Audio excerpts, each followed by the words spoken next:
Okay, give me 1 second.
Hello everyone. HPJ here as I'm testing out a little bit of sound. We are going to choose English because I don't know why that has the Europe flag on it. We're going to choose a new game and we are given a basic deck. So let's begin one of my favorite games, Yu-Gi-Oh World Championship 2004 for the Game Boy Advance. And I'm here with you guys live. So hopefully you guys can hear me. Hopefully you guys can hear the audio. I'm actually gonna increase audio because I don't know if you guys can actually hear it. So we're gonna raise it up to about 70. We're gonna raise it to about 75%. Let's see how this sounds. A lot better. All right. So This is the first game to implement 3 different types of decks. Each deck comes with 40 cards, depending on what's in the deck, what cards flow through the deck. And the way getting cards completely changed once the World Championship games came. After Worldwide Edition, the World Championship, this is the first World Championship game, to exclude the numerical code to enter in cards and just obtain the cards that way. And then you would obtain copies of it by dueling your opponents. Well, in this version, nope, we have to duel for our cards every step of the way. And this is pretty much what one of our decks looks like. We have 3 various decks within, just in general.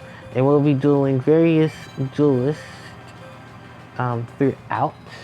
And then this is pretty much how you change your deck. I'm just looking through right now to see what cards we have. We have a fairly decent amount of cards, but this is pretty much what you start off with. And then as we obtain more cards, we have Harpie's Feather Duster. As we obtain more cards throughout, this is pretty much how we're going to get everything else in the game. You can also see that a lot of cards have a 1 next to them. That means they are limited. This game did not have a ban list till the next series. At the end of the game, if you were to defeat all tiers of duelists 20 times, you would be awarded the chance to construct your deck as best fit. Meaning that you could take your deck apart. You could take the ban list and pretty much change it to your own key. Meaning you can restrict yourself of the limited list. Because at this time, there was necessarily no ban list. But we had to abide by a limitation list. Till 2005, which we had our first ban list. So right now, I am just going to add a lot of cards to this. And hopefully, once I'm finished here, I will start dueling. You get a variation of cards, actually, throughout the game. You get the chance to battle various duelists from the Yu-Gi-Oh series. There's no filler characters, there's no sidebar, and this is pretty much how it looks. You have monsters ranging from 1 through 4, 5 through 6, and 7 and higher. Magic spell, normal monster effect monsters, fusion monsters, ritual monsters. You have your chunk right there in the left hand corner and the deck number. You cannot change the name of the deck till, I believe, World Championship 2006 is where you were able to change your name of your deck, and then so on and so forth. So as I get started, I just want to say thank you to everyone for watching and coming by or watching during the post, because some people say they cannot make it through in the actual live stream, so I understand completely. I am just going to add a couple of cards from here. The mechanics of this game completely changed the way you get cards. Oops, your name is Dark Witch. What a lot of people would say would be traditional Yu-Gi-Oh. And the reason why is because, I don't need to pick a choice, is because a lot of the cards in here in general are not the same way you would get them in terms of other decks. We have a ton of stuff. I need 2 more cards. I'll get Needle Wall. And I'll add another warrior. Yeah, the way this game pretty much has the deck is completely different. Anything from options that I want to change real quick? No, English. We're not trading any cards. And the last section of this is limitation, which we don't get unless we completely have the game 100% completely done. Which means we have every card in the game that is obtainable. We have every card in this game is obtainable, no matter who you see it from. We have campaign, edit deck, link duel, and option. Link duel is pretty much you play with someone else who has the same game. You can trade with them through the card trade option. Deck is for, we just seen the deck edit, and now we have campaign.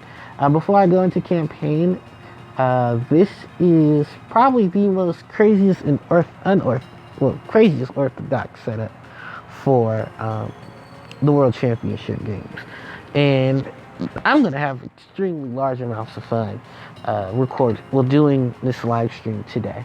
And for those who voted for it, I hope you guys enjoy and are able to either watch it live or watch it post. So let's get started. So we are introduced to our 5 duelists. So the way this works is every section of duelists has a tier ranging between 4 to 5 opponents. You have the number of the duelists. You have what tier they are, their name, the style of deck, and then you have the stats of their deck. So for instance, we have Taya Gardner. That's just a different sprite from the Taya I'm used to. Taya's sprite is completely different from what I'm used to seeing her in the other version of this game. So maybe various versions of the game have different sprites. Cause yeah, this doesn't look like the Taya sprite that I've seen in the original. I have the original card, so I'll take a look at it in a minute. But yeah, this is Taya Gardner. Maintain life points, attack stat down, stat 1, defensive stat 2, strategy 1, force 1, and I believe deck compilation 3. Following her is Tristan Taylor. Pretty much high attack. Like it says, high defense, low offense, low stats and everything but defense, and defense is at 2. We have Ryu Bakura, basic deck, attack stat 2, defense 3, deck stat 3, and 1 in the other stats. I don't know exactly what the other 2 stats are, so I do apologize. And then we have Truesdale. This is Yugi's grandfather, which I believe this is the name that they've given him. Attack power deck is Exodia. This is actually the second time that his grandfather is a duelable opponent in the GBA series so early on. And in the first GBA game, Eternal Duelist Soul, he was the last opponent you played, and he had Exodia as his main strategy as well. So he's rocking 2 in attack and defense stat, deck compilation 4, strategy 2, and I believe power is 1, or direct contact is 1. And then we have Yugi Moto himself. So defense is low, attack is high of 3, deck strategy is 3, strategy is 3, and I believe that is attack power or hits maxed out. So these are pretty much our 5 duelists, and we also have a randomizer where we can randomly select a random duelist will be selected. So let's just start it off easy with Taya. So in order to speed this up, I believe you have to hold L at the start. Otherwise, it's just going to play slow. So I'm sorry, there's nothing I can do. If you hold the L trigger during the game, it will speed it up. If you hold it before the game, right before the first turn is made, it speeds it up even more. But I pretty much played a compilation of mountain and a whole lot of offensive and defensive monsters. Taya's deck has a fusion deck, just like the Worldwide Edition. She does have a ton of monsters to suffice from that aren't probably her normal, typical arsenal. A lot of duelists you'll see in this, the AI will not have the typical deck of strategy. Hello, Mr. Gamer Mass. Welcome to the stream. So as I was explaining, a lot of the duelists here are not going to have their typical deck, or what you would see them from the anime. are in the manga, or just in general knowledge of what they run. So don't be too strict from it. So let's just go from here. So everything else is pretty much the same. Each duelist will have a different background. Tier 1 is pretty much just basic block background. This is how the duel area is. You have the banish zone, the graveyard deck, and extra fusion deck at the time it was called, field zone, and then your life points and what state of the duel you're in. So and pretty much everything else is pretty much the same thing. I'm gonna hold on to the L button to speed it up. I could press the speed up feature, but that's gonna not be pretty to look at. So I'd rather it be the L button lighting up than a faster play and not being able to hear anything. So right here, I'm just gonna drop Red Archer Girl and go from there. So I do hope everyone is enjoying this. Anything to talk about today? Yes, there's a lot to talk about, actually. So let me turn down the volume a little bit.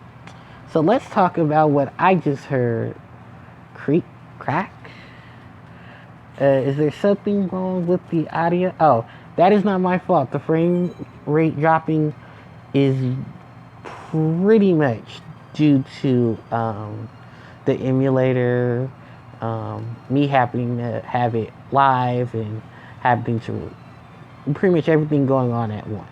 So I do apologize if it's a little laggy, if it's a little slow.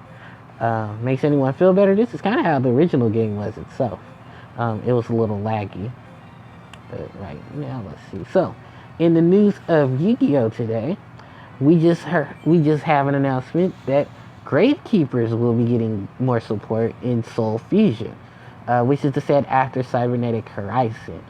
So we have seen 3 new cards, a female monster, a male that looks similar to Gravekeeper's Heretic, and another monster which I believe will probably be a boss monster, but he somehow reminds me of Gravekeeper's Descendant. So I'm really excited to see what new Gravekeeper stuff they have to offer in Soul of the Fusion. I wonder, will Gravekeepers get a Link monster since, Soul of the Fusion is... I'm going to play Feather Duster, because I have no idea what that was. That was... Oh, Enchanted Javelin. Increases life points based on the attack of the monster attacking. Yeah, and this is pretty much the graveyard, how you see the graveyard. There's a lot more color, a lot more decked out than the original game. Hola. Oh, hola to you too? Oh, you speak Spanish. My Spanish isn't good, so I do apologize if my Spanish is a little off. But I think everybody, no matter what language, knows what this next monster is. Blue Eyes White Dragon. See, I don't have a Blue Eyes oriented deck, but that can change because later on Kaiba can be an opponent. I will also talk about pretty much how to obtain characters. Pretty much our standard ways of winning the duel. Win by any means necessary, except cheating. And bam, there you go, you win. And nice winning icon. So, we have 5 packs here. We have Blue Eyes, Red Eyes, Black Skull Dragon, Barrel Dragon, and Blackluster Soldier, the Ritual Monster. So, to unlock Tier 2, we need to defeat all 5 tiered duelists 5 times each, and have opened each respective pack. Blue Eyes, Red Eyes, Black Skull Dragon, so forth, till we get particular monsters or cards from that set. And then as long as we have those cards in there, other monsters will show up. The other players will show up based on that. So I will open Blue Eyes. We didn't get anything from here. That's perfectly fine. But we have a lot more chances to open packs and a lot more chances to play. So, move my finger, and that is the speed up feature at action. So I have to pretty much do this every time before the game starts. So, with that said and done, I got a pretty decent hand. I'll play Mountain. So why is this one of my favorites? Well, I love the music track that you hear in the background. This is tier 1 music background. I love I love the way it looks. I love the way it plays like a regular card game. I love how pretty much you just go straight into the battle. Well, actually, I didn't like going straight into the battle. I like the little flavor text you got from each opponent. This is Ketita. I'm going to butcher this name. Kiseta. And this is one of Taya's gimmicks for her deck. Maintaining life. Attached to a monster, and then during the standby phase, she'll gain life equal to half my monster's attack, as long as it's equipped to the monster. So, yeah, that's one of her ways of obtaining life. We'll find another duelist in the game that will also have that same strategy of maintaining life, but a very stronger version of what Taya runs. So let's see. I'm going to play Feral Imp. Yeah, we're going to see a lot of Yugi's classic monsters here. We're going to see a lot of very old school monsters. No instant fusions. No spamming certain monsters. Oh, well, she's going to train 12,000 life now. From the series itself, we're going to see a lot of stuff. So be very prepared. This is Numerous Healer. She'll gain 1,000, then 500 additional for every copy of Numerous Healer in the grave. But yeah, I love this game. I love just the variety of cards. I do feel Worldwide Edition was kind of better in terms of what it did. But I still love this game, regardless. The only issue that I have to really deal with is all her monsters having high defense. Despite the fact her deck is known for having no doll, here comes one of her most defensive cards. Nimble Momonga. Gain 1,000 life, such summon up to 2 copies of this card from your deck to the field. It is a flip effect monster. I wish I had an old man cross out. And she's not the only person who uses this monster as part of her deck. It's a great way to summon copies of monsters to the field. It's a great way for people to gain life. I think the life point game is just for when it attacks. And then you have, excuse me, another monster copying this, and that is Giant Germ, a card that is famous by Mr. Seto Kaiba. When this card is sent to the graveyard as a result of battle, increase your life points by 1,000.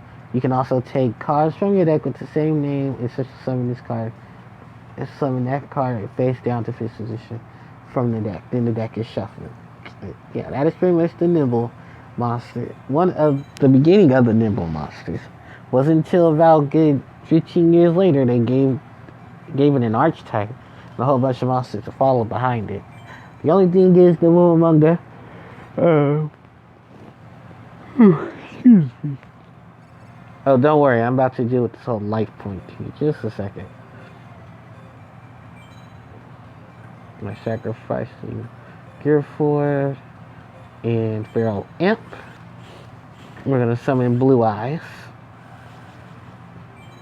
And Blue Eyes is going to start shredding through Tail's life points. But yeah, despite all the little hints and kicks of the game, this was actually still one of my favorites. One of the most games where I've become the most versatile in terms of decks and just deck building. And don't worry, I do have a version of this that has harpies in it. But the only harpy ladies are Harpie Lady and sisters and Dragon. Uh, Sky Scout is in here. He is named Birdman, not Sky Scout like most people are known are in just of remembering him, of knowing him as now. But yeah. Shadow Spectre. We're gonna go start running through Taya's life quick.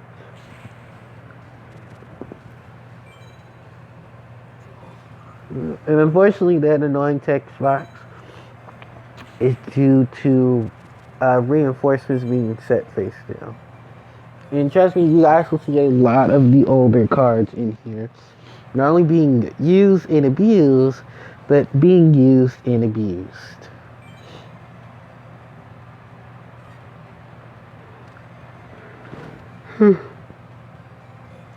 Out of greed.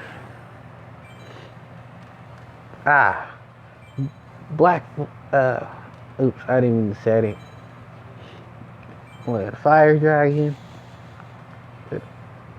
We would have had this in the match if I didn't set the Black Land Fire Dragon.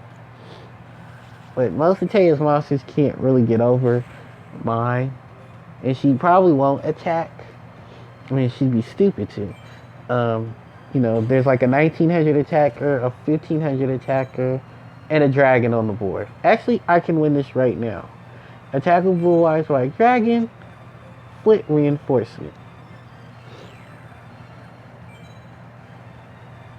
3700 game.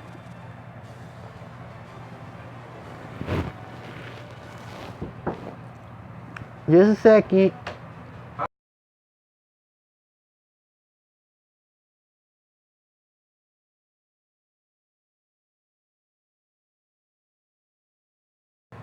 Okay, guys, sorry about that. So let's open our second pack here. Ooh, we got Raigeki. Y'all know what this card is. We have Sparks, Hinotama, Violet Crystal, and Remove Trap. Some very old school cards. Oh, just to let everyone know, this is when they changed spells, magic cards to spell cards. They're still all the same, but they did change it due to the whole issue with Wizards of the Coast because of Magic the Gathering and the whole issue there. So I'm pretty much just breaking it down like this. Magic the Gathering said, Konami, you guys cannot call your cards Magic cards because we have a game called Magic the Gathering. And they all went to court about it, and Konami lost. And the result of losing, pretty much, the Magician's Force, which was the next set, which was the, I think, third or fourth set, had to be reprinted. No, they had two versions of it, because a lot of those cards ended up saying Magic had to be converted to spell. So, it was pretty much one of those. It was one of the biggest situations in the game of many that Konami had to pretty much deal with. I'm gonna play Pot of Greed. I'll play Needle Wall, and I'll set this in my turn. So, yeah, that was one of the many issues with Yu-Gi-Oh that happened in its early days. So let's see. Needle Stealing, roll a die, 4, nothing happens. And now Needle Stealing, if I'm not mistaken, during your standby phase, you roll 6-sided dice. Number the spaces of your opponent, 1 through 5. You count from your right.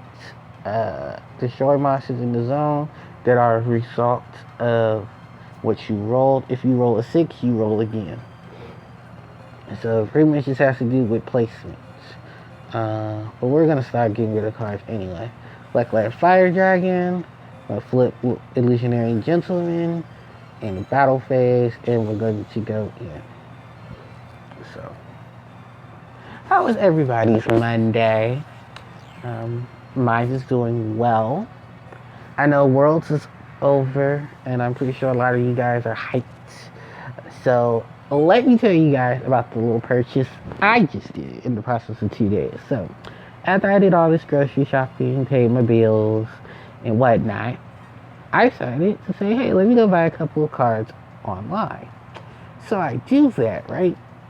And out of nowhere, I just said, you know what? I want to build Sky Strikers. Well, I didn't realize building Sky Strikers meant that the one card I wanted from it it's literally $400. It's literally $35. I'm like, are you kidding me? And then coming to find out, they're sold out of the draw card. I was like, oh my god, this cannot be really happening. Yeah, and it's really happening. All the cards that I needed are out of stock everywhere I looked. And I'm so mad. Because I should have figured by some point of interest, this is a tier deck. So you're going to want to build it and then not be able to build it. So I was like, well, the one time I wanted to give you guys like some variety on the channel and show off I got some skills and stuff like that, I can't do it because all the stuff that I want to use I can't use, which sucks. So yeah, I gotta wait now till well, I ordered what I could, and then next time, probably sometime in August or September, I'll order some more stuff. I did take a look at the structure deck coming out in 2-3 weeks. I have all that stuff. Like, it's just more Inco talkers and more Cybers monsters, and I was like, we kind of have this down already. It was just like, what's the point? Because I feel like, like, don't get me wrong, I don't have a problem with Sky Strikers as an archetype. I don't have anything against the main series as a whole. I forgot I had Raigeki. But no, I do want to flip Penguin Soldier. Because I can return Penguin Soldier, and I can return Illusionary Gentleman. So that one my opponent can not leech off my life points. It's a voice raider. So yeah, my whole thing was I just wanted to play another deck, at least so I could have it before the end of the format. So because if we get the ban list, around sometime. If not, I still have my Harpie deck to fall on. I still have a whole lot of other stuff to fall on. And God, reprints are crazy. So we're not getting a Raigeki reprint, which would be nice, Konami. But it rolls again. So it's just it's just really crazy because I think a lot of us would benefit from cards getting reprinted. And at least being able to use them. So it's a lot. Oh God, another one of those high defense monsters. Yeah, it's a lot. I'm not gonna lie. United we stand. Oh great. Oh, please hit a 1. Okay, well, I'll put this face down. Put my stake here in defense, and I'll put my black fire dragon in defense. Oh, that's why she didn't put in attack mode. It's like I swapped it.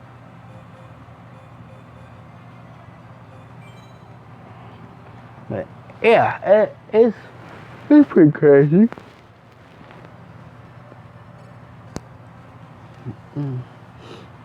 Just hoping to see what else they would give to us once. What was I talking about? Yeah, it's just been crazy because we don't know exactly when we're going to get our list, and a lot of people are like, no, don't buy, don't buy the new stuff because if you buy the new stuff, then I'm actually just going to get rid of both of the monsters on the board. Don't buy the new stuff because if you buy the new stuff, then we're not going to be able to. Then once the stuff gets hit, that's the kind of thing that just happens in Yu-Gi-Oh. Stuff gets hit, we got to move on. We can't just sit there and dwell on it. And that's pretty much what I'm doing is, okay, so what if Strikers get hit? I didn't buy the real expensive stuff. Stuff that's like 35 $40. Well, it's only one spell, and then the monster. No, I think most of the spells are like pretty expensive, but like I found what I could for cheap. So that's pretty much what I'm gonna go for. Flame Swordsman, ready for battle.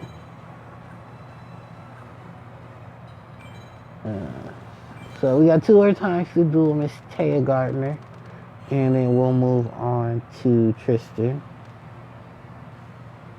I wasn't holding it, so now I have to hold it. For Unforgiven Maiden.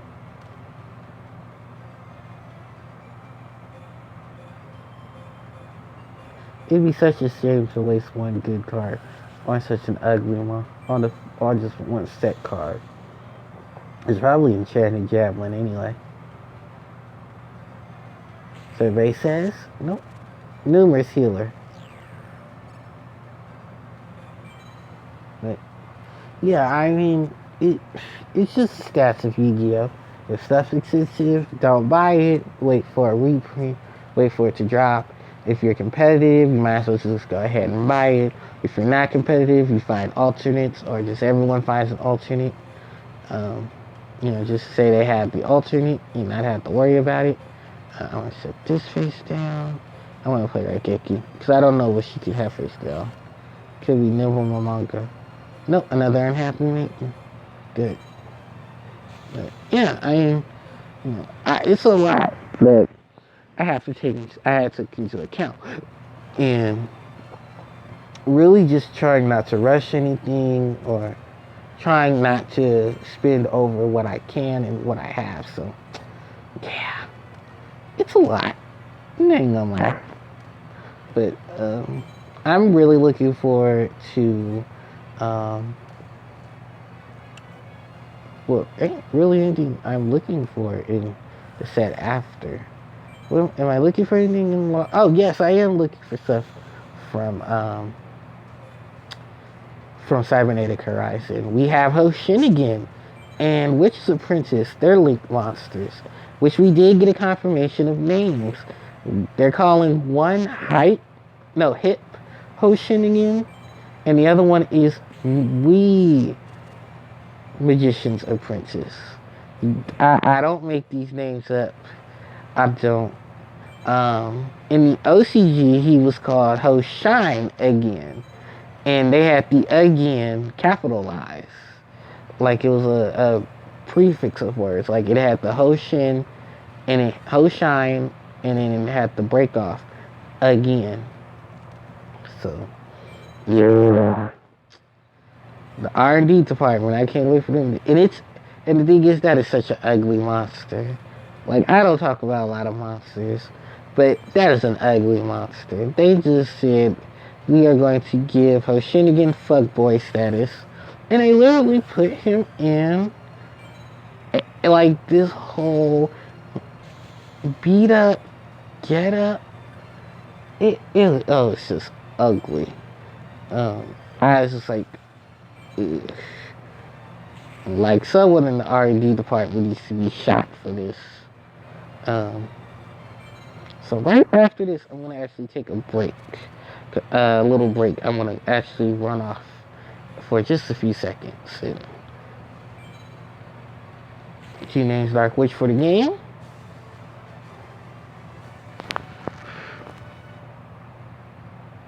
Open up with my blue eyes. Aqua Matador, 2-pronged attack, legendary sword, dissolve, and dragon capture jar. Alright guys, I will be back in just a second.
Okay guys, I'm back. And, give me one sec.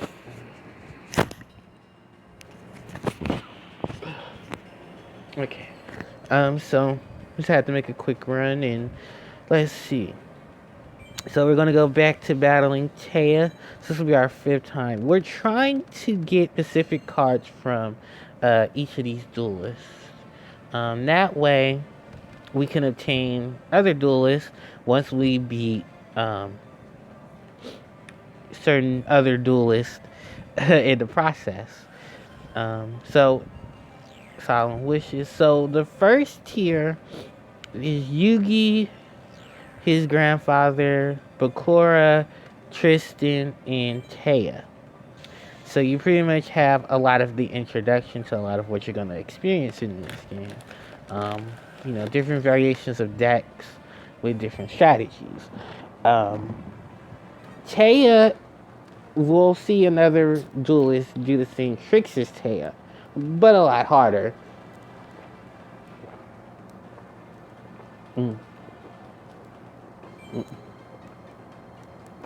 As the game progresses. God, I wish I had Mystical Face Typhoon right now. One of Pot of Greed. So, what is face down? Reinforce Needle Wall. Oh, why didn't I flip it?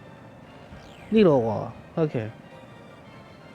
So we have some monster removal. Anyway, yeah, it's one of the bigger issues that I have with this game is that you couldn't obtain monsters via code. But I understand because it's the way to keep the player to really think on their feet, to really utilize what they have, like any other player would. So I understand that portion. And that's one of the big reasons why I love this game is because I got to play with cards that I didn't have. I got to play with cards that I didn't think I'd have the opportunity to play. Oh, come on. Can I get a 1? Can I please get a 1?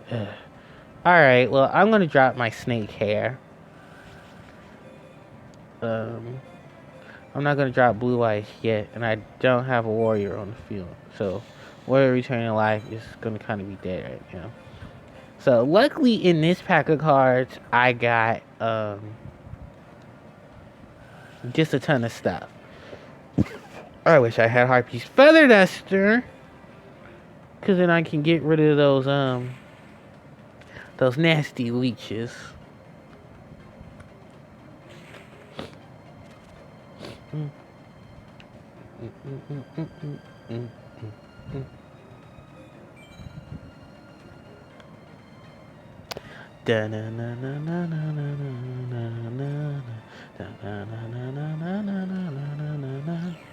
Oh, fusion sage. Yeah, that is one thing I did have to remember. Fusion monsters. Oh, she doesn't have anything on the field anyway. But fusion monsters, they are, yeah, fusion monsters. Oh, Millennium Golem. Okay, I completely forgot I put this in there.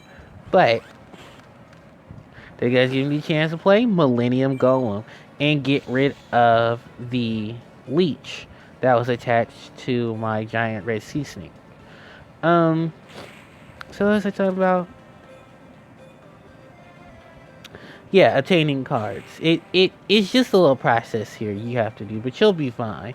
So other things I want to talk about are you know, the overall aesthetic. I like the way this board looks. It's a lot more solid, kind of like a dual disc. I like. What did I just do? Oh, oops, sorry. I I like the fact that you get this variety of stuff to do. I love the overall lineup of the opponents you get in this game. You get spoilers. Yugi, Kaiba and Yami Yugi are playable in this game, but they're later on in the game, so we won't see them at this time. I will have to do a ton of grinding to get up to them because I'm going to need a ton of cards. So, yeah.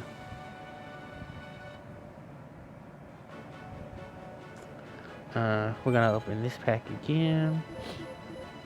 We got Shogun. Field spell. Gives all warrior monsters 200 attack. Warrior, beast warrior, 200 attack and defense. Petite Angel, one of my favorites.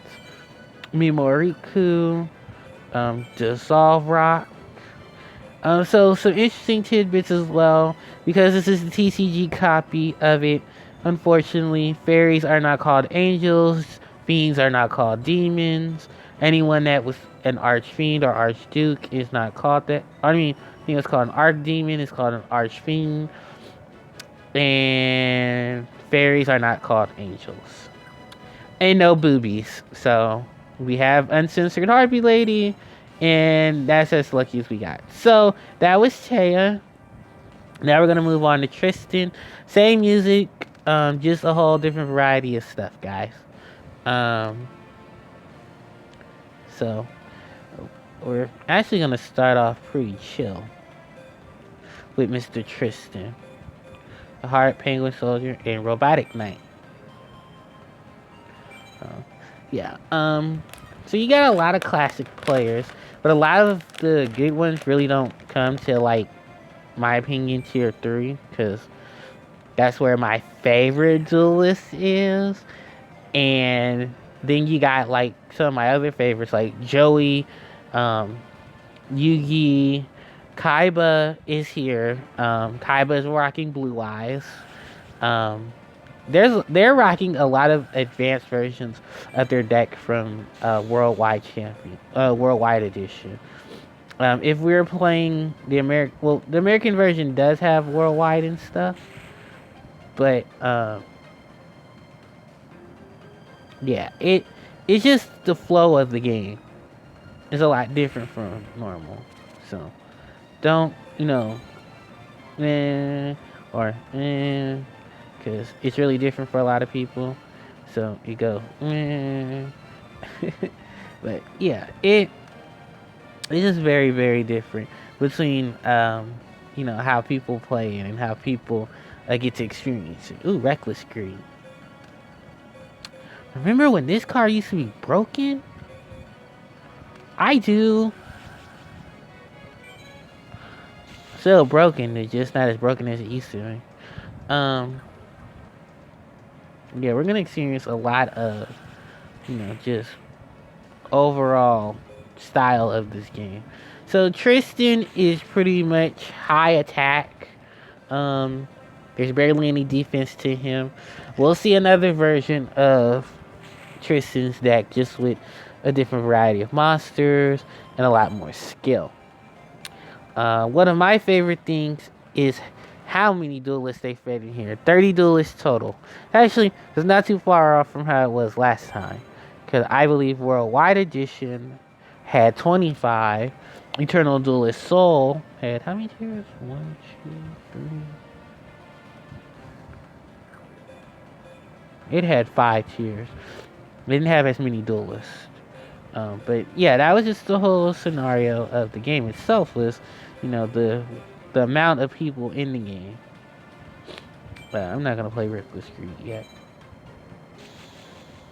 Because I pretty much have it here. Yeah, I pretty much have it here. Because everybody here is at least over 3,500. Everybody here can accumulate 3,500 or more attack.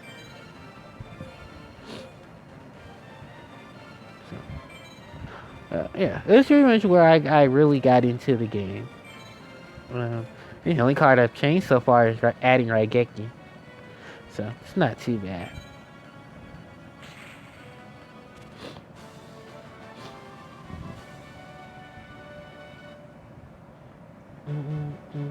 Now we're gonna open Red Eyes. Widespread Ruin. Really good old school card. There was 2 versions of Widespread Ruin. The first Widespread Ruin is this, where it's just a massive explosion. The other version, the alternate art, is an actual mine in the ground with an explosion around it.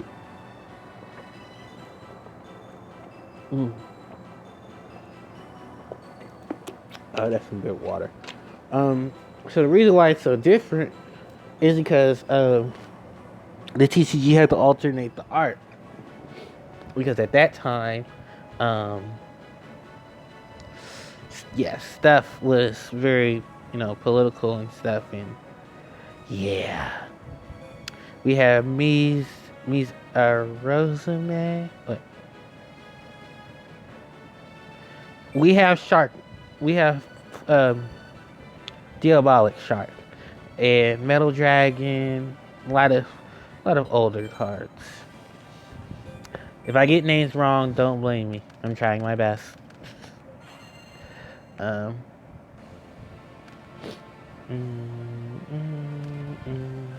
Aw, Petite Dragon. I'm gonna hit it with one monster and not feel bad about doing it. Oh, there's the only warrior in my deck, Warrior Digrapher. And this guy, he had a lot ahead of him in the years. There's variations of cards based off of him. There are various cards using him in their artwork. Or just an overall feel. Oh, get out of here. Crash Bandicoot, the Insane Trilogy, has been the fastest selling Nintendo Switch game since the release of the Switch. Congrats to you, Vicarious Visions and Activision. That game is so awesome. I'm actually playing it right now on the side. I love that game. That game is amazing. So for those who don't know, Vicarious Visions and Activision, I think Activision published it, and Vicarious Visions is the ones that did all the work. So pretty much after Naughty Dog let go of, well, didn't have the rights to Crash Bandicoot, so Sony sold it off to Activision Vicarious Visions, which Intel made all of, well, Vicarious Visions, and they made all of the games to follow after Crash Bandicoot,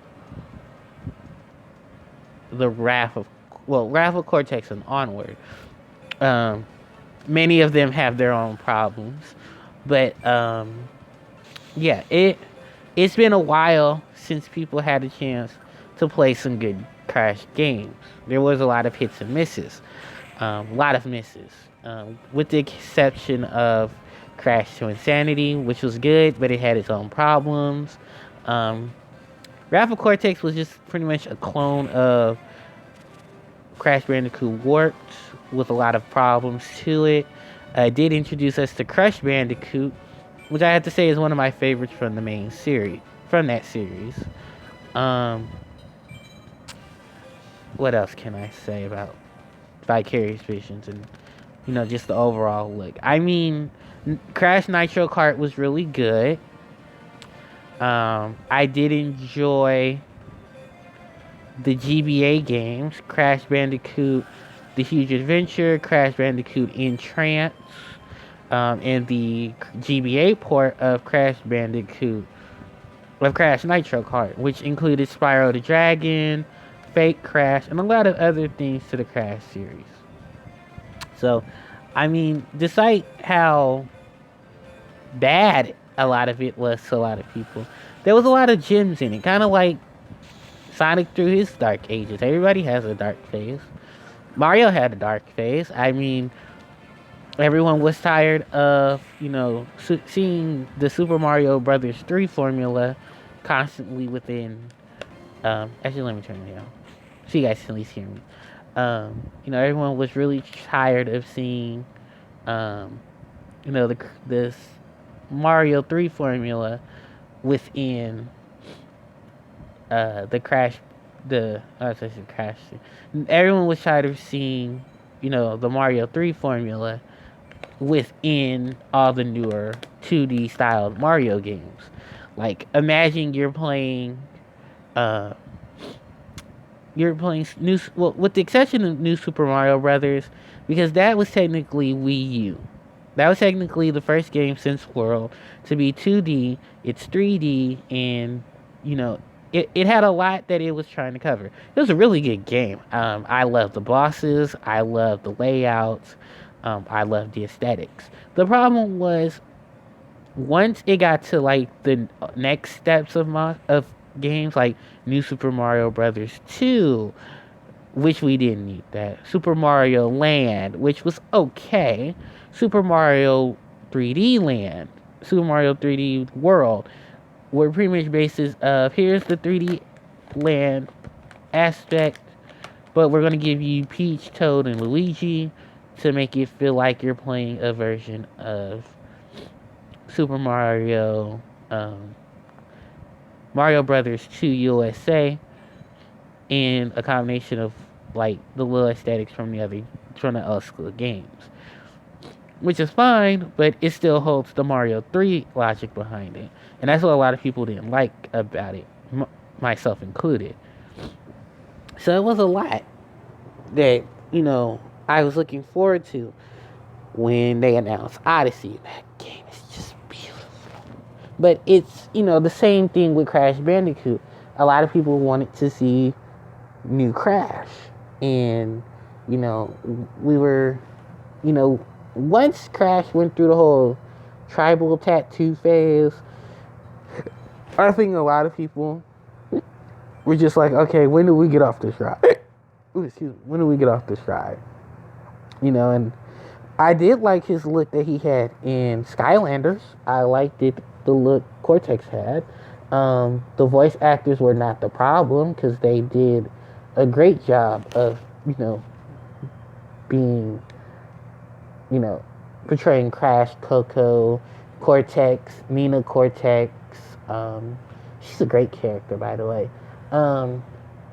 Tiny, Dingo Dial, all the classics. But it was just like, ew. Because at the end of the... Oh, I didn't even destroy my monster? It's okay, I got a handful of them. But, it was just that, looking at it, it's just like, this isn't what we wanted out of our Crash games. We wanted our Crash games to, have Crash jumping and spinning, and if he wasn't jumping and spinning, he was in a race cart. Or, the Crash Bash motif, where we had all these great mini games and all this classic music. But it fell off after Wrath of Cortex.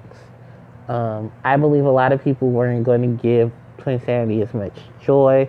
But to see Crash in an open world like that was amazing. And it was a great game. It had some great music. But it was just... it was a lot for the Crash series. And then when, they announced we're going to redo the original trilogy, people were like, well, who's doing it? Vicarious Visions. Okay, what games do they have under them? Well, they did Wrath of Cortex, which was meh. Because, honestly, to be frank, Wrath of Cortex is not what I consider one of the good games of Crash after the switch off from Naughty Dog. It was okay, but it wasn't good. I did love, watching. Yes, I finally got a 1. It was nice to see, what is it? So many things. It was nice to see. Because I loved the Huge Adventure. I love what they did with that. Because that's how Crash is supposed to play. He was pretty much a 2D, 3D platformer who had all these things. He jumped, spanned. He wasn't your stereotypical Mario or Sonic. He was, he was Crash Bandicoot. And it was kind of just, we were waiting for it. They teased us, and bam, we got it. Crash Bandicoot, the Insane Trilogy, and it's beautiful. It's amazing. It's the Dark Souls of the modern era of gaming. Why do they call it Dark Souls? And the thing about Dark Souls, and here's the thing: the people who call it Dark Souls are the ones who never really experienced what we experienced in older days, where you had to play the game and you had to actually sit there and strategize. You had to think. You had to wait. Patience is a virtue. And I think that's what's wrong with this generation of gamers, is that a lot of them aren't patient. They just want to go, go, go, go, go. And the thing about it is, a lot of games are not going to be able to say, let's go, go, go, go, go. And, oh my god, I got 3 rolls. There we go. Progression. So, actually, what was that monster that I just destroyed? Oh, boy, it's gotta go. But, yeah, I mean, it was just, There was a lot of things that, I was hoping for, I was expecting, and then I got it. Like, it's beautiful in design, it's amazing in layout, it's challenging like the games are supposed to. They fixed a lot of things. Some things I wish they didn't fix, like Agapius Rex and Hot Cocoa. But, I mean, well, there's a lot of things they need to fix with Hot Cocoa, because that was a hot mess anyway. But, I mean, looking at it now to looking at it then, I'm enjoying the game as it is. I'm enjoying the game, be as it may be. I'm enjoying it for what the game in total as a whole is. It's a remake of a classic, and it couldn't get no much better than that. So I'm enjoying it on my Nintendo Switch, and hopefully, when Spyro is actually is being remade. At the time of the recording, we're getting everything that is Spyro the Reignited trilogy, and that is Spyro 1, Spyro 2, Ripto's Rage, and Spyro 3, Year of the Dragon. So I'm gonna say I have played both Crash Bandicoot and Spyro the Dragon series games, and I love both. They give me everything I wanted in a video game. So they're both amazing. I've seen the trailers for Spyro. I've seen they today at the time of this live stream, they just showed Nasty Nork, the villain from the first from Spyro 1, Spyro the Dragon, and he is butt ugly, and that's what we wanted. We wanted a butt ugly Nasty Nork, and I actually want to see what will what will the boss battle be? Are they going to change it? Because a lot of people could agree with me on this, and I actually just watched FTCR's first episode of Spyro Year of the Dragon that they recorded, and Gareth pretty much said it best. Spyro doesn't have a lot of rememberable villains. I think the only one that was really memorable, besides the in-game PCs, was to. I think we might disagree on this, but I honestly think Ripto was more of the random WTF moment, of villains. When I think in a later game, I think it was Year of the Dragon, is when we were introduced to, here comes Ripto's back, and you have to defeat Ripto again. And for me, that was just like, whoa, Ripto, what's he doing here? Like, it was that impact of, oh no, it's Ripto. Like, this is the bad guy from Spyro 2. Like, this guy is evil. Like, we need to stop him. Okay, we're on to Bakura. Before I finish my little tangent about Spyro, Bakura uses fiends. Bakura's deck is full of fiends and zombies. Okay, so back to, Spyro. Like I said, it was, Ripto is probably the one guy that I could say, yeah, he's here, he's a threat. Like, the Sorceress, no. Like, the Sorceress didn't have any interaction with Spyro. Ripto had a lot of interaction with Spyro. And Nasty Nork only had like 1 or 2 instances, but those were just more comical than anything. And it was just like the serious what the fuck. Like, that's just my thing. It's like, if you're gonna be a rememberable villain, you need to be rememberable. Like, people need to remember, why are you the villain? Why am I not supposed to like you? Why do you suck? Why did I just fall for that? Actually, no, I saw that coming. So now I can get ready to fight back. But yeah, there aren't that many memorable villains in the Spyro universe as opposed to Crash, because you can remember all of Crash's villains, like Dingodile, Cortex, Embryo, Engine, Entropy, Entrance, villains like Nitrous Oxide, like that guy. Ugh. Actually, I would love to see what if they do. See, that's why a lot of people want to Crash Nitro Kart. Crash Team Racing, really, because the villain in that game is not Embryo, is him. What's his name? Nitrous Oxide. He wanted to turn Earth into a parking lot, and Uka Uka and Aku Aku are like, we're not gonna let that happen. So, it forces them to work together.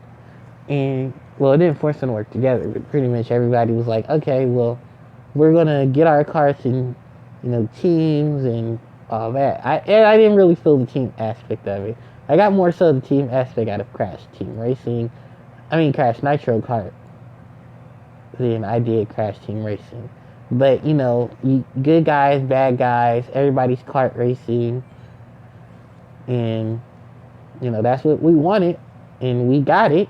It was a great game, still a great game even now. A lot of kings that needed to work out, but I would love to see a Crash Nitro Kart. Here goes Horny the Unicorn. I can't. Well, it's not my problem because he's gonna have to draw it and he's gonna have to do something about it. I say, do not flip your monster and then equip Horny the Unicorn. Wait, he's gonna show a monster on the board. Or yeah, no, Warrior, Face Bird. But yeah, that was like one of my biggest issues with that's one of the things that I agree with Gareth. There aren't a lot of memorable villains. The only one is possibly, in my opinion, Rip though. Like the sorceress, what does she really do except for have Bianca do all her dirty work, and then she casts spells on random creatures or mooks and turns them into bosses.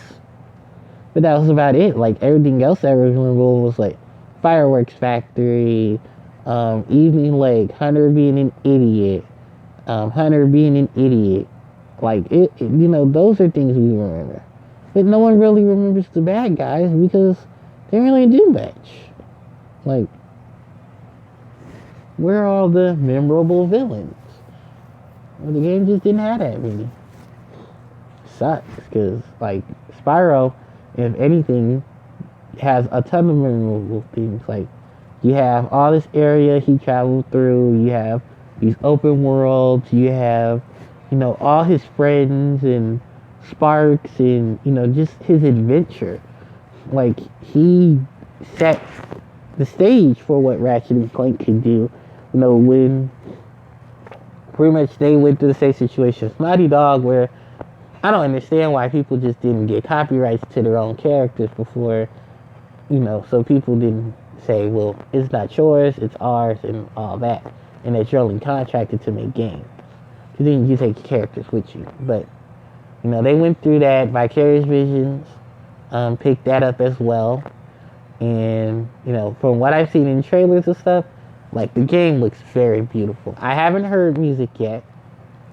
I'm waiting to hear music. And I believe because it's supposed to come out September 21st, and I believe that's a Friday.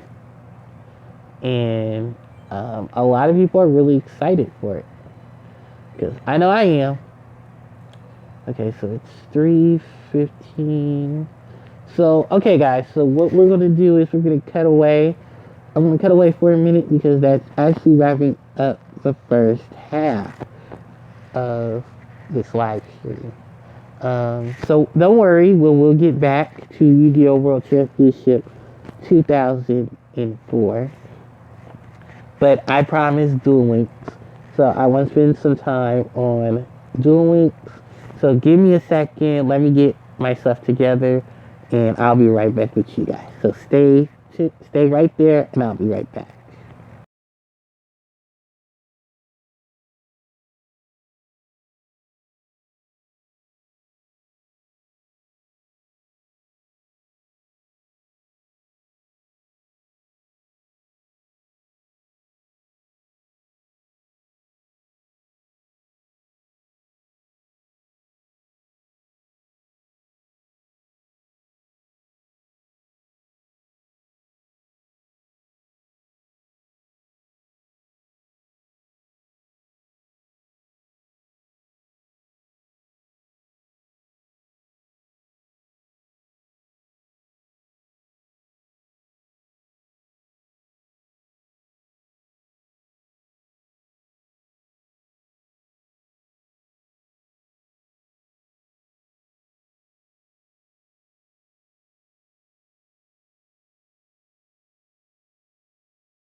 Okay, you guys, I am back and we are now doing the process of Duel Links. Um, I was gonna turn on the music for Duel Links, and then I decided, nah, it's alright.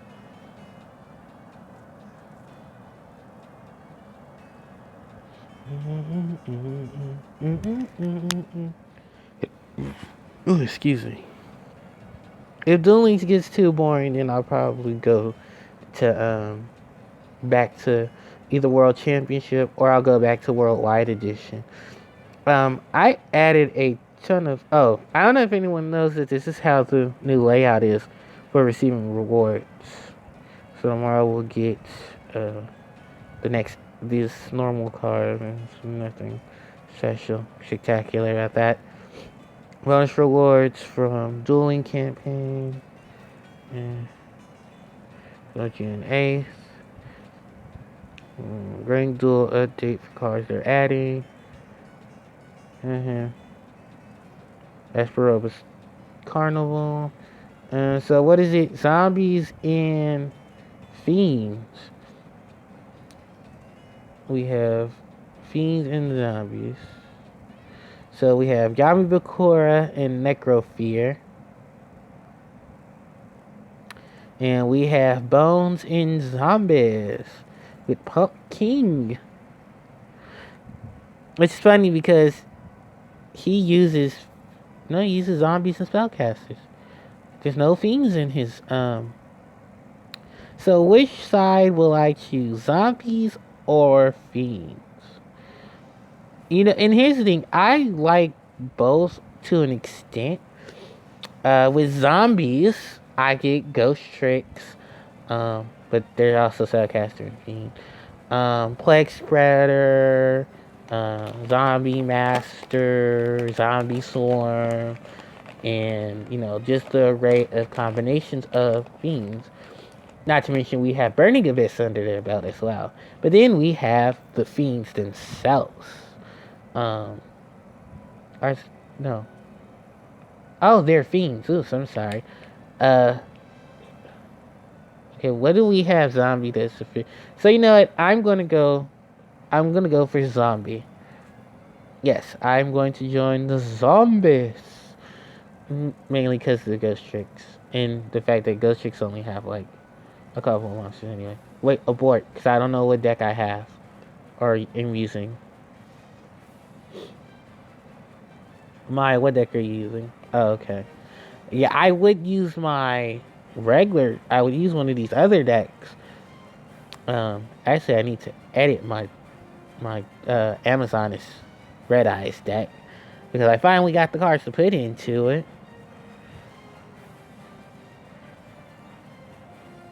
Related to this card. Yeah, so I can put this monster into the extra deck. And I can put... Oh, I had that polymerization. So, let's see. Because I don't have all the Amazoness cards, and that's the thing. Which is unfortunate, because I don't have, like, all the... Oh, I do have bulky Amazoness. Okay. Well, I'm going to keep Sage. I'm going to drop Amazoness one... No, I'm going to redo the entire deck. Let's scrap it in general.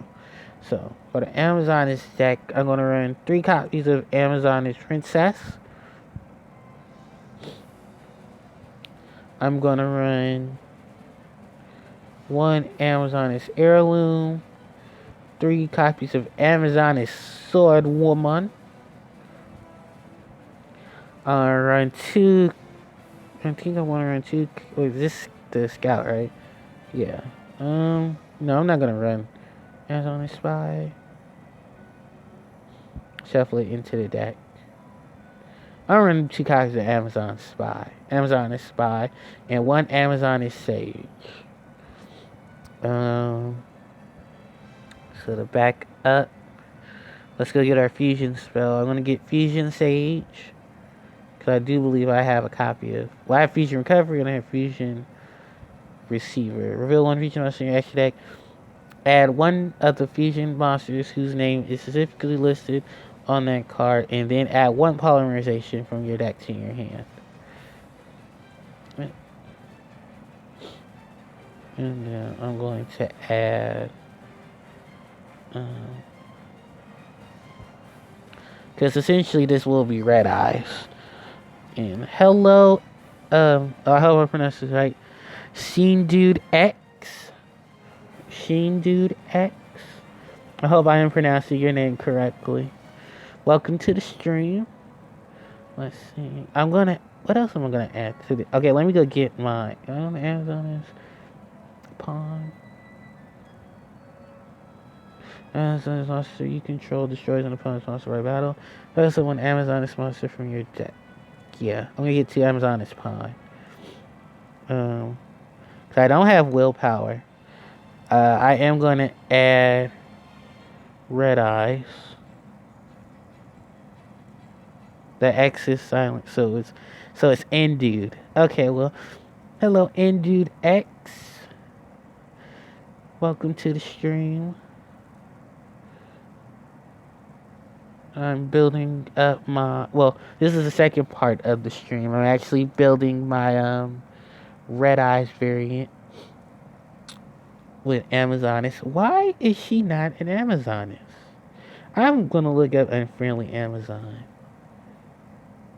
and figure out why she's not classified as an Amazoness. Okay, goodbye. Oh well, thank you for dropping by, and I hope you enjoy the rest of your day. Wait, I don't have Red Eyes? Oh, there he is. Okay. Red Eyes. Card 4 Red Eyes. Oh, if I add that, I can't add Onslaught. That is the dumbest thing. You have one copy of a card that is limited.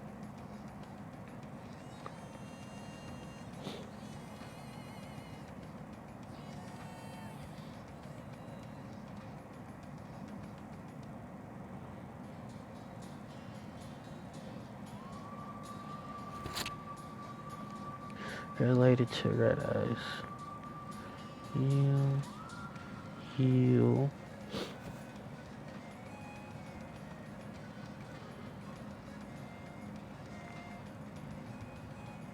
Unfortunately, don't have any of the other Red Eyes cards.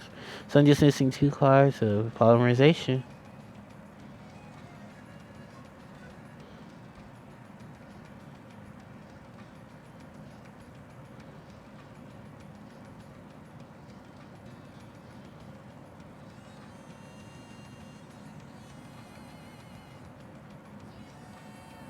Where is Polly? There it goes. No, just 2 polys. Cards related to polymerization. I don't have a Fusion Sage. Oh my god. How do you obtain Fusion Sage? Chaotic Conference. Okay. King of the Swamp. How do you obtain King of the Swamp? Generation Next. Okay.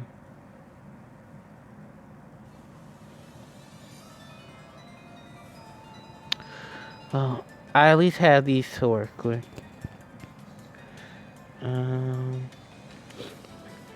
Restart.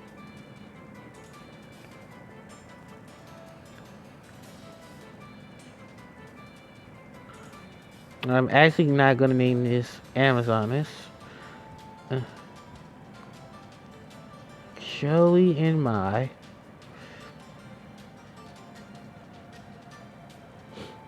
For eventual effect of Joey's Red Eyes is here. We have Mai's Amazoness.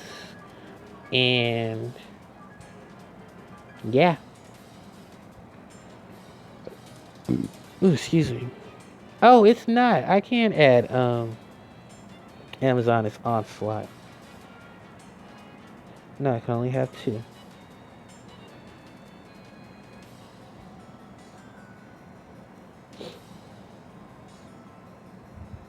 So buy Queen's Pawn, because I don't need you guys. Because this does it better.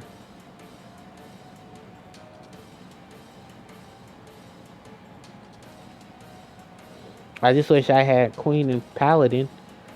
Really go crazy.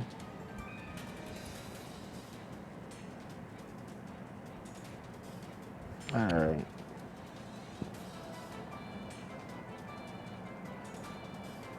Could have added Amazon as fighter. But I think this is enough. We have Amazon as Princess. This card is Amazon Queen while on the field in the graveyard. If this card is normal special summon, you can add one Amazon and sell a child card from your deck to your hand. Use this effect, Amazon as Princess once per turn. When this card declares an attack, you send one of the cards from your hand or field to the graveyard, so someone Amazon is monster from your deck in defense position, except Amazon is Princess. Which at that point, you're only going to get Amazon as Sword Woman. I'd rather have her equipped with Amazon as Heirloom, and she can really wreck face. No. It's not going to be accurate because I still am, like, missing cards from it.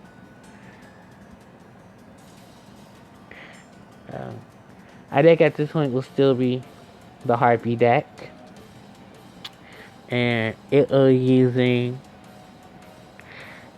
because I got 3 Harpie Dancer, 3 Cyber Harpie Lady, 1 Bird Face, 3 Luster Dragon, 2 copies of Parallel Twister, 2 Big Bang Shot, 1 Energy Controller, 2 Elegant Aegises, 1 Mirror Wall, 1 Aqua Course, and 1 Windstorm Equilda.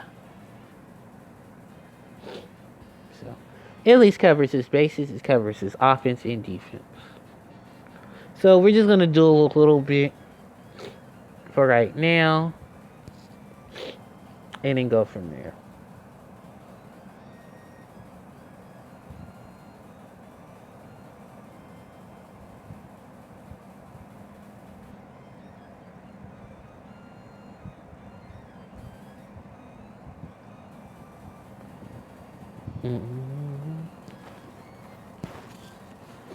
Alright.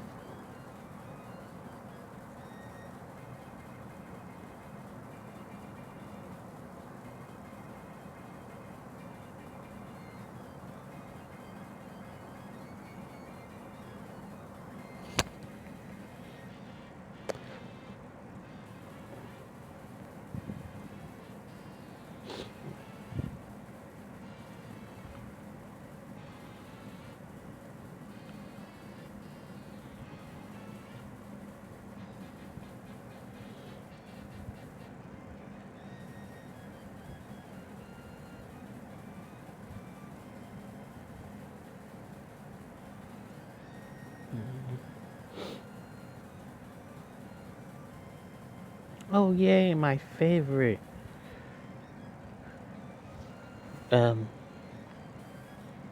Bad connection. Yay.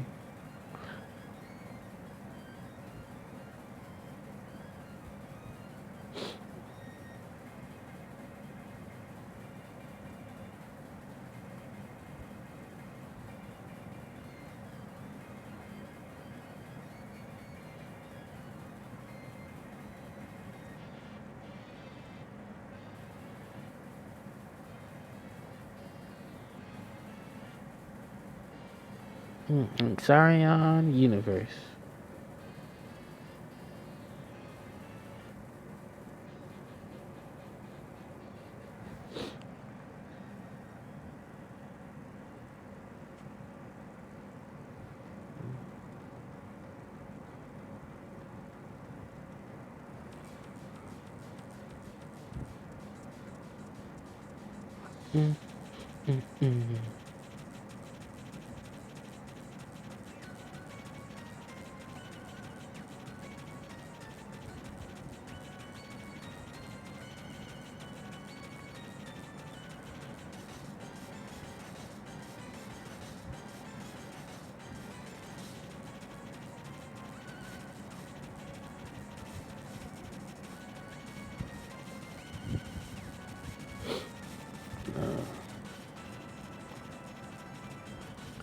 Oh, my new deck box is coming. My cards are coming.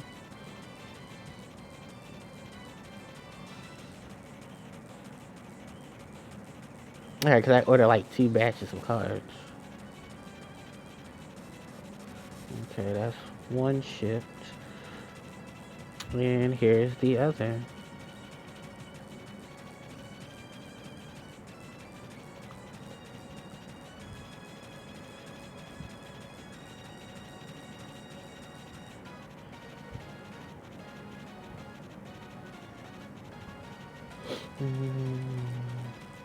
Really selling manager.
I am not gonna win this.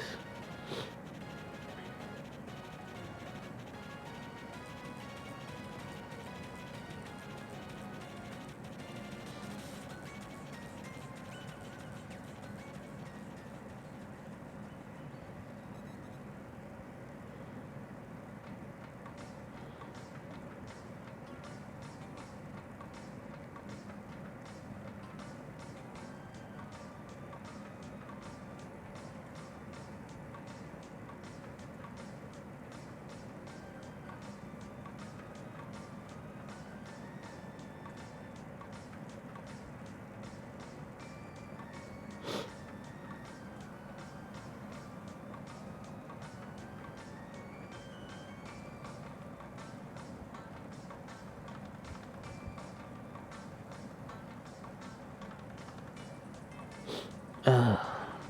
This is the only thing I hate running into horse. Is horse really make sure you can't do anything to horse. Oh yeah, I lost this one.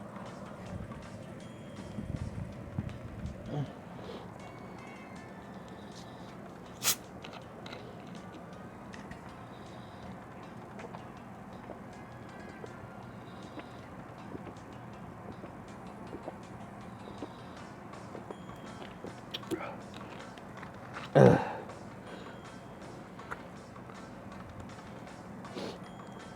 Ugh. Ugh. Alright. I'm just a couple more steps away, and I have Harpie Lady 1.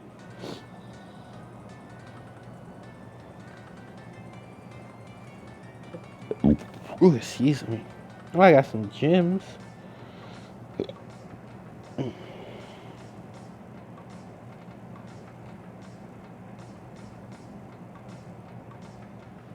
Dun, dun, dun.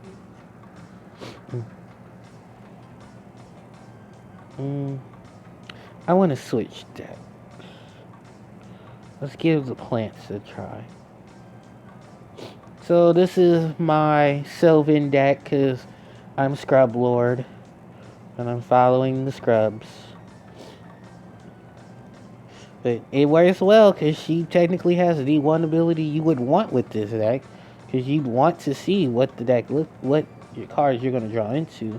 Then you can decide if you want to excavate or not. And the deck has a ton of recovery. Just you got to play the recovery trap card to do it. I mean the recovery monster and the trap card. So.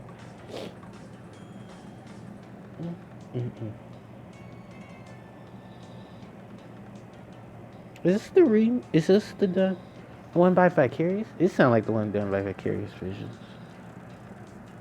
Yep. good. No, it's the original. Mm.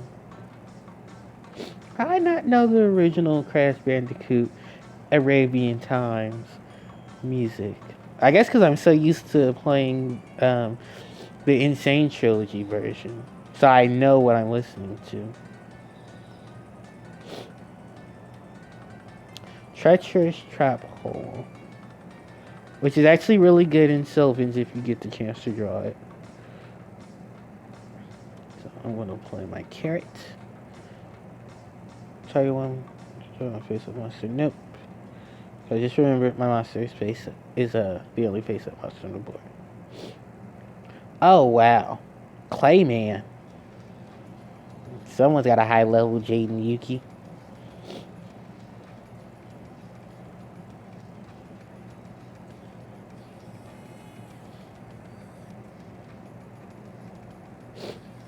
E-Hero Clayman.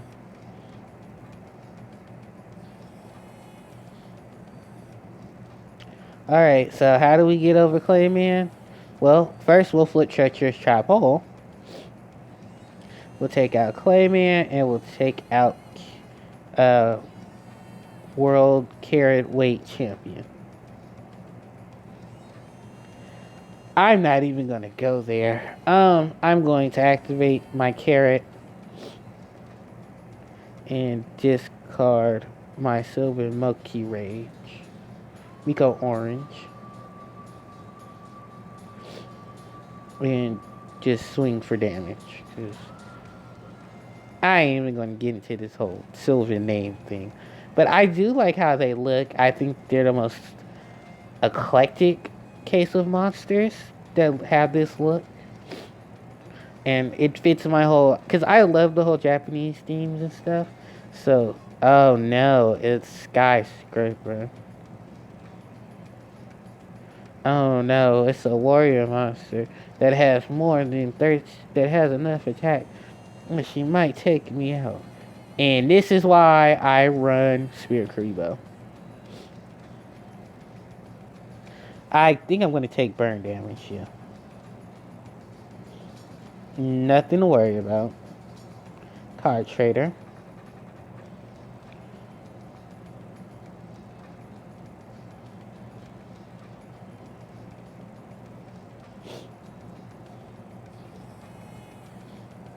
And it's time to excavate the top of my deck. And then we're going to activate Hermitry. So we're going to put Cure Sprout, Marshall Leaf, and World Carrot Weight Champion. Battle phase.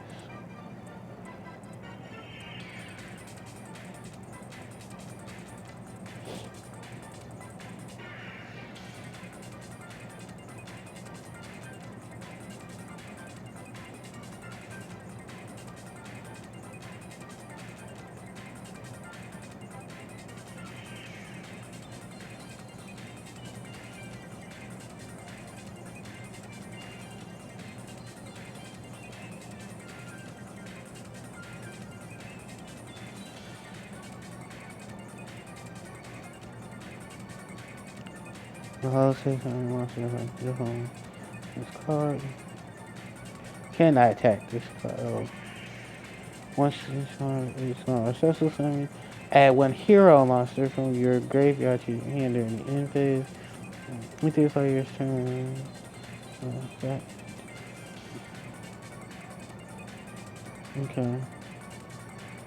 Yes. We're just gonna send this back. We're gonna send Peacekeeper back. Okay. Well, we're gonna banish that anyway.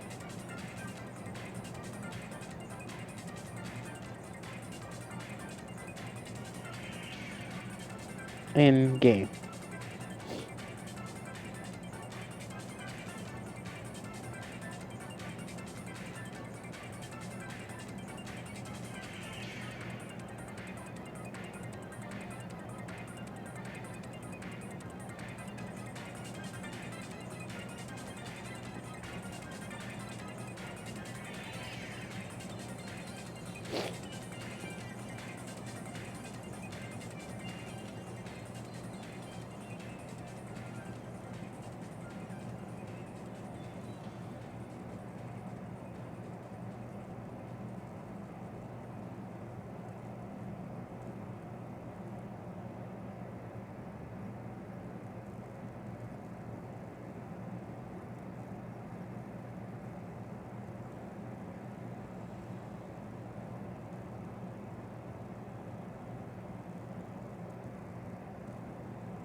10 gems, 5 gems, and a couple of cards.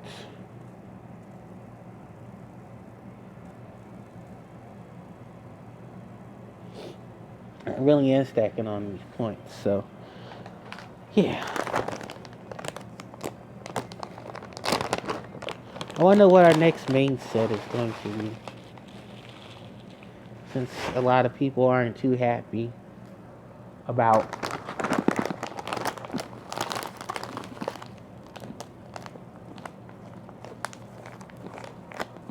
okay.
What's on top of my deck?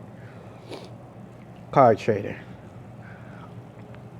As your top card of your deck.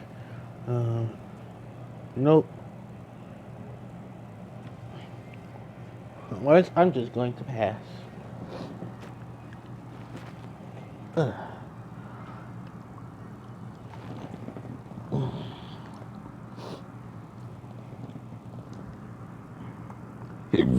Oh, excuse me. Dragon Knight of Creation. For during opponent's turn, and this card destroys an opponent's monster. By battle, it's in the graveyard. You add 1 level 7 or 8 dragons from your deck to the graveyard. Then you can send 1 card from your hand to the graveyard to target 1 level 7 or 8 dragon type monster in graveyard that you sent to the graveyard. You do such summon it. Oh, okay. Card trader. I'm gonna set Peacekeeper and my hunt. That kind of just helped the cause, but screw it. I don't got a hand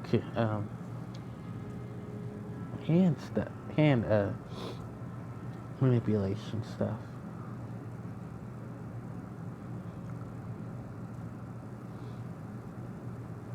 Let me guess. I should say Blue Eyes.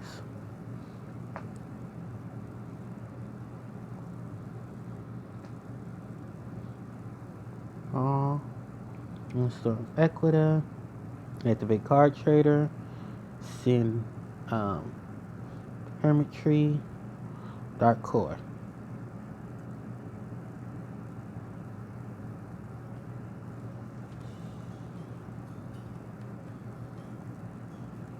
Well, I'll draw Martial Leaf in the next turn.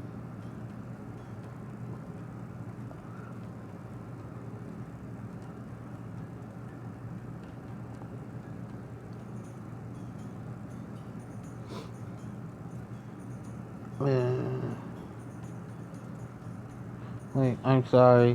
What was that? Oh, he traded it in for another dragon.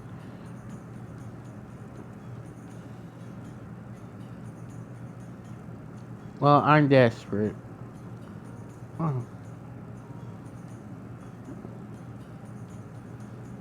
Martial Leaf. No. Martial Leaf. I'm going to activate Martial Leaf. 2. Because I get Martial Leaf and I get Mermaid. Yes. Destroy White Knight Dragon. And Marshall Leaf Games attack this turn.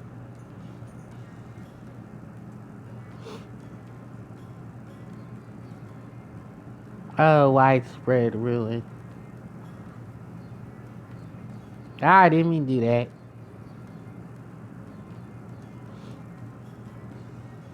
We probably has a monster to retaliate with.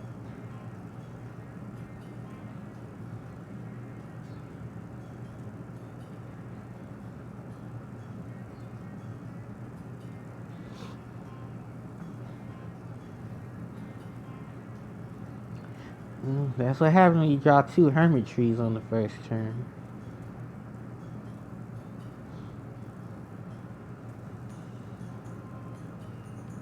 I keep seeing that thing inch. I'm like, no, I want. Oh, really aren't that many people playing?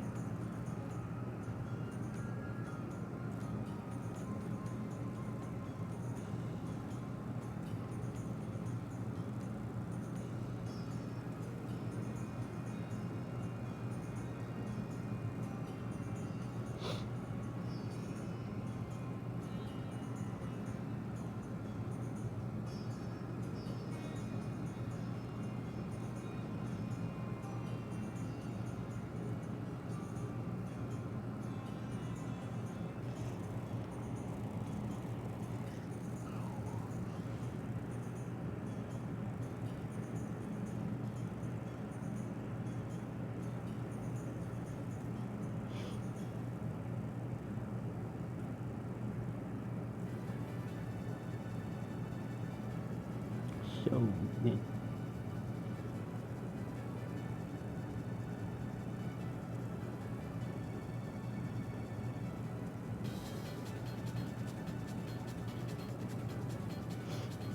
You know what? That's what I'm gonna put in here.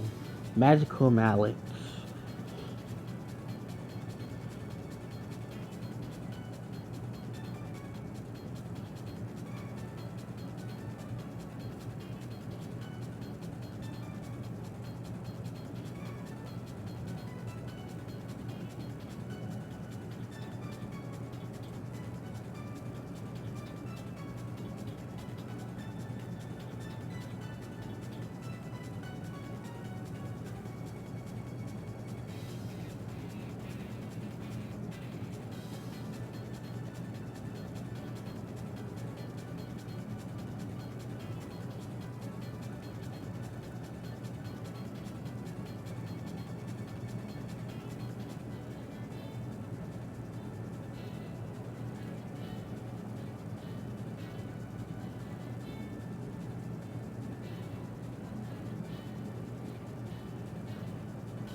That gave me a free monster. While these level 5s and 6s in my hand, I'm gonna need I'm gonna need some help.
No, it's Noble Knights.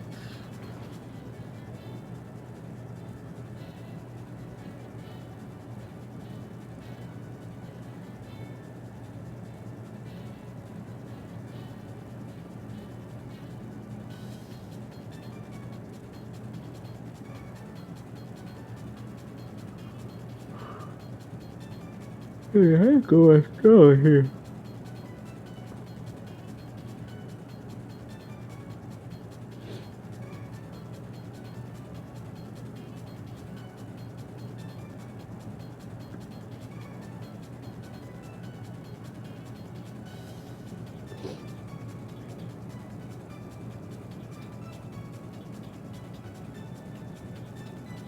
Type my a level by one and one monster can destroy by battle card effect. When this card says something, turn one warrior monster.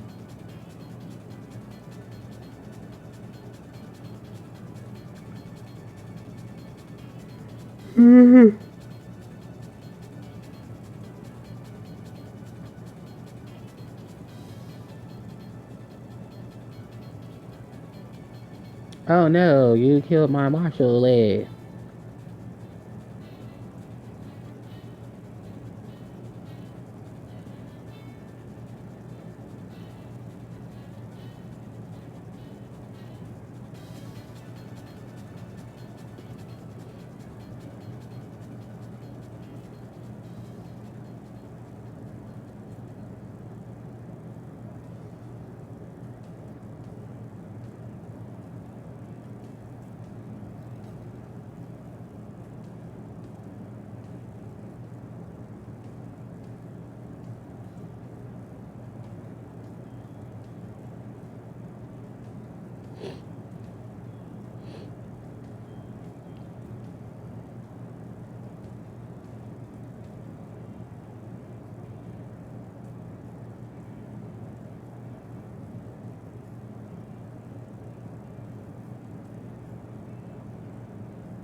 Let's give it 3.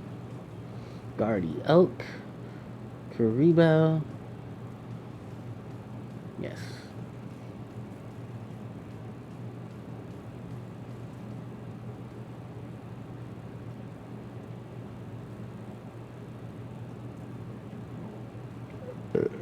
Yep, we're gonna put that guy on top of the deck. And then we're going to activate Carrot Weight Champion. I'm gonna send Guardy. Why did I just do that? I didn't mean to do that.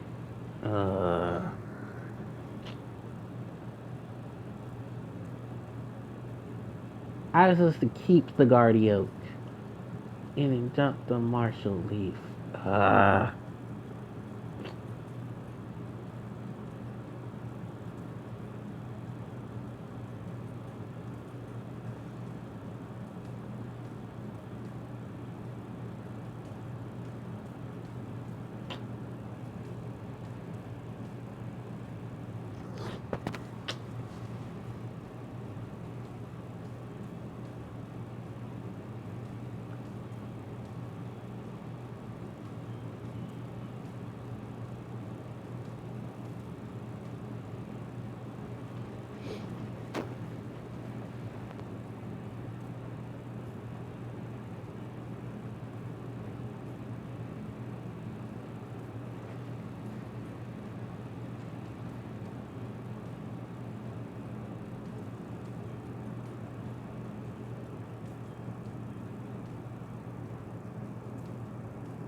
I'm an idiot. I could have just summoned the heavyweight, the heavy carry in one.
Lord.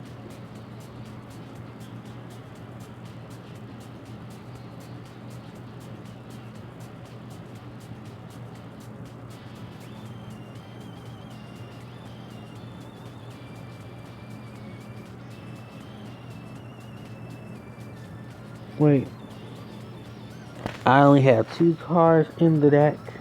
Why am I even trying?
Excuse me. Oh, God.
Ah, there we go. Happy Lady won.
Oh my god, I didn't change.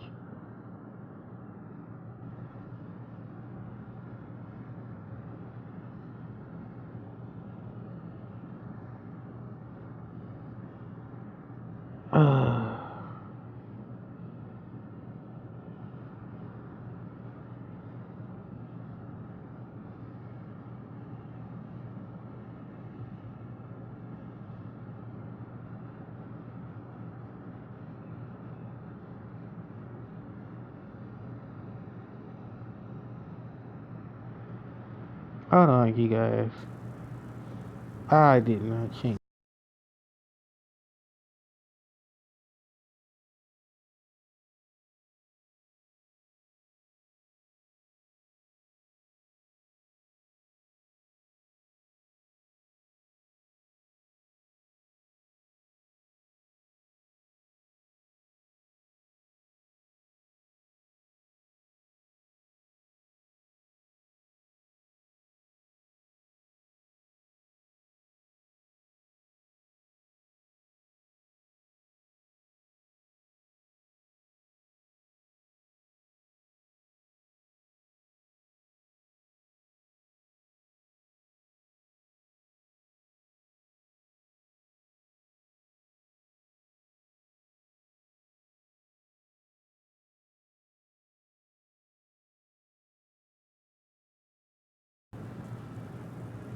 Oh, but shit, I was gonna win anyway.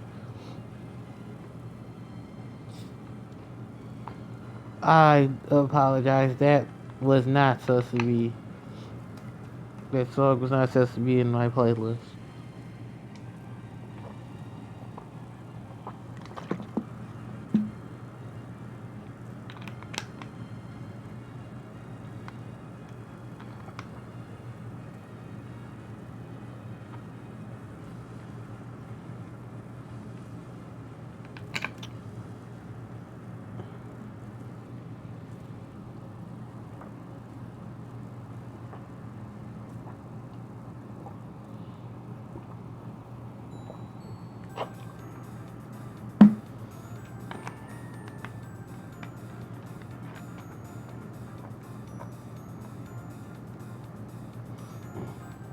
I'm gonna do against Esperoba.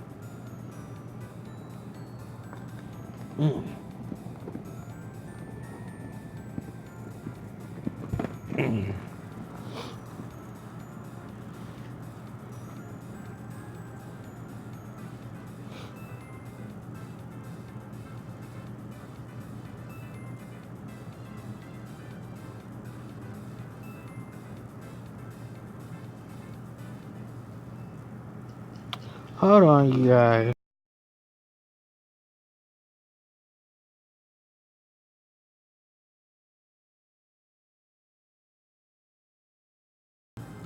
Okay, guys.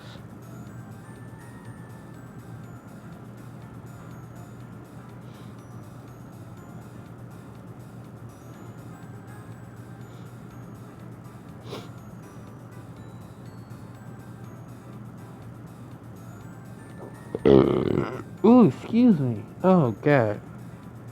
I'm just having it today. Alright, let's get rid of. What is it? Cyber Raider? Ooh, excuse me.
Well, this game's ours.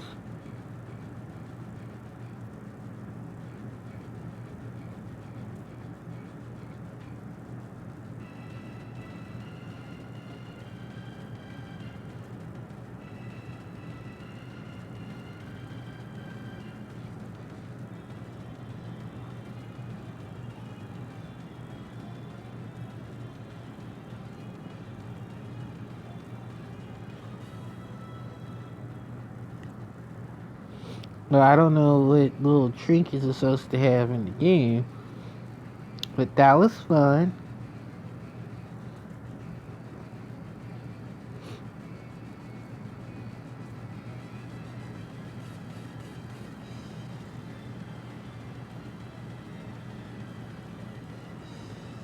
Well, we lost anyway.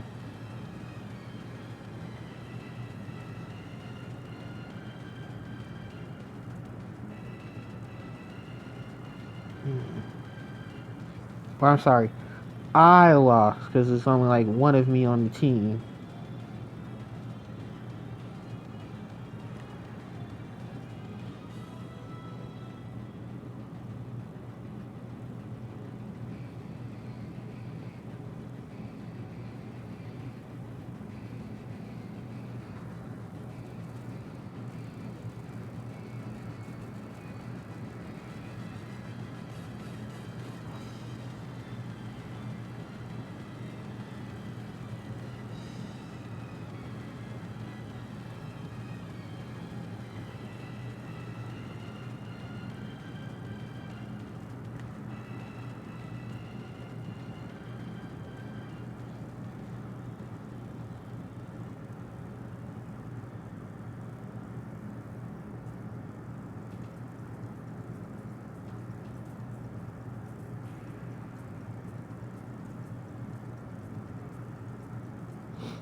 Mm.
Mm.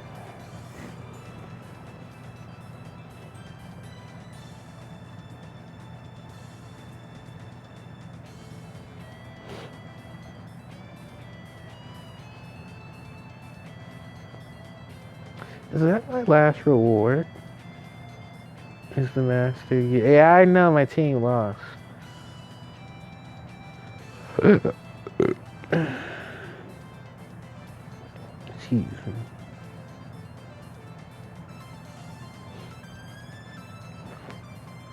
His reward.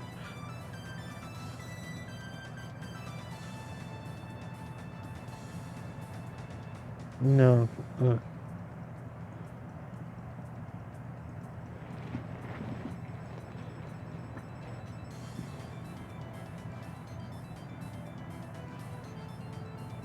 Master gig, 20,000 gold,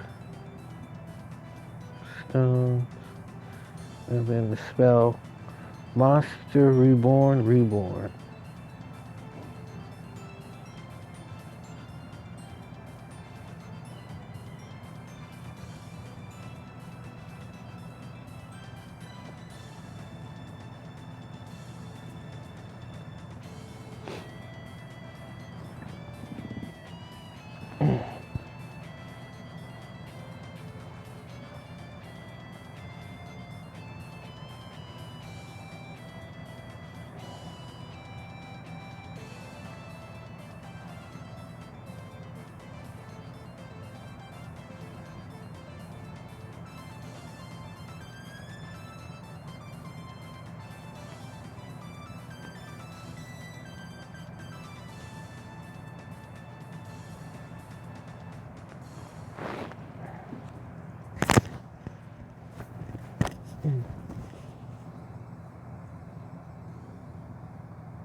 Hold on.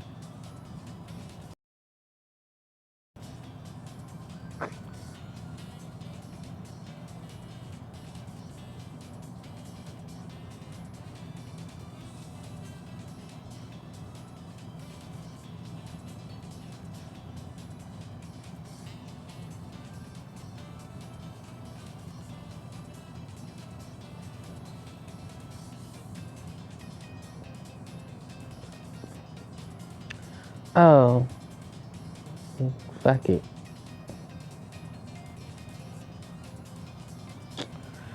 I'm going to get off this live stream anyway, because it's after the 2 hour mark, and I'm tired of sitting here getting my ass handed to me.